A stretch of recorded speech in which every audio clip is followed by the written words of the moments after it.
జనవరి వచ్చిందంటే చాలు అందరికీ దీనికి సంబంధించి కూడా ఢిల్లీలో జరిగే గణతంత్ర దినోత్సవ వేడుకలే గుర్తుకొస్తాయి. అయితే ఈసారి జరిగే వేడుకలకు ఎంతో ప్రాధాన్యత ఉంది. ఎర్రకోట సమీపంలో ఇటీవల కారు బాంబు పేలుడు ఘటన జరగడంతో అందరి చూపు ఈ వేడుకలపైన ఉంది.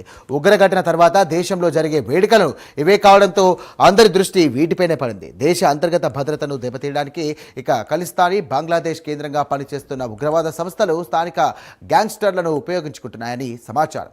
దీంతో ఢిల్లీతో పాటు ప్రముఖ నగరాలు ప్రాంతాలతో పాటు అన్ని ఏరియాల్లో కూడా భద్రతను కట్టుదిట్టం చేయాలని అన్ని రాష్ట్రాల ప్రభుత్వాలకు ఆదేశాలు జారీ చేశారు అధికారులు.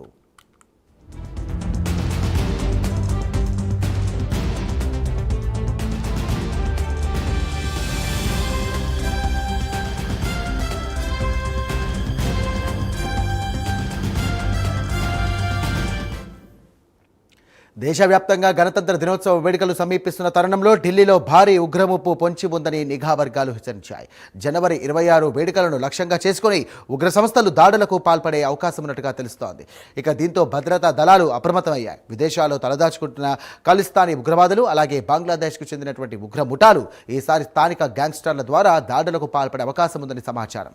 రాజధాని ఢిల్లీనే కాకుండా ఢిల్లీ మాత్రమే కాకుండా ముంబై, హైదరాబాద్ వంటి ప్రధాన నగరాల్లో కూడా అల్లకల్లోలం సృష్టించేందుకు ప్రణాళికలు రచిస్తున్నట్టుగా నిఘా వర్గాలు వెల్లడించాయి.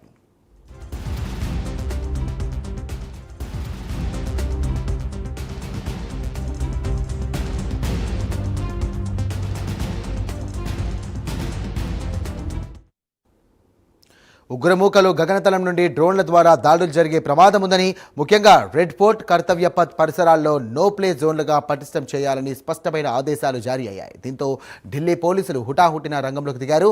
నగర వ్యాప్తంగా దాదాపు 20,000 మందితో అదనపు బలగాలను మోహరించారు. హోటళ్లు, లాడ్జీలు, సెకండ్ హ్యాండ్ కారు మార్కెట్లపై స్పెషల్గా ఫోకస్ పెట్టారు.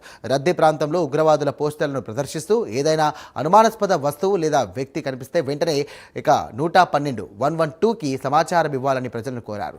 రెడ్ ఫోర్ట్ చుట్టూ కూడా షార్ప్ షూటర్లు అలాగే ఎన్ఎస్జీ కమాండోలను కూడా మోహరించారు. ఢిల్లీ సరిహద్దుల గుండా ప్రవేశించే ప్రతి వాహనాన్ని కూడా క్షుణ్ణంగా తనిఖీ చేస్తున్నారు అధికారులు. ఈసారి రిపబ్లిక్ డే వేడుకలను యూరోపియన్ యూనియన్ అగ్రనేతలు ముఖ్య అతిథులుగా వస్తుండటంతో కేంద్ర ప్రభుత్వం భద్రతా ఏర్పాట్లను అత్యంత పగడ్బందీగా చేపడుతోంది.